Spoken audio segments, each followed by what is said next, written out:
Puspusa na ang pagpipintura at paglilinis sa mga nicho at paligid ng Roman Catholic Cemetery sa Dagupan City. May ulat si Sandy Salvacio. Kaninang umaga naabutan pa namin ang ilan na kinontrata para maglinis sa mga nicho sa Roman Catholic Cemetery sa Dagupan City.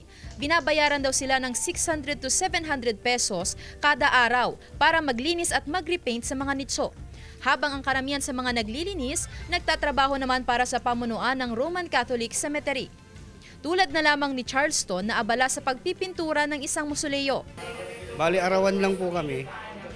Tapos yung may-ari po, sabi niya, kung pwede, papinturahan na. Kaya ginawa na po namin. Mayroon na rin mga nag-grass cutter sa paligid ng sementeryo at mga nagpipintura sa mga apartment type na nicho. Kasi nagmula noong October 1, nag-umpisa na po kami magpalinis. Kung mapapansin nyo po, itong left wing natin tsaka right wing, kukunti na po yung damo eh. So yung mga dumadalo po rito, may nagsabi na napakaganda ng sementeryo natin.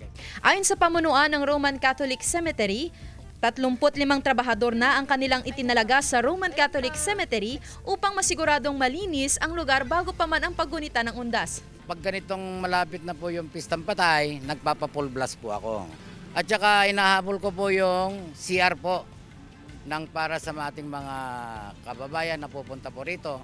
Regular din umano ang pangongolekta ng mga naiipong basura mula sa mga naglilinis sa sementeryo. Kasama si Henry Dominsil, Sandy Salvacio, One North, Central Luzon.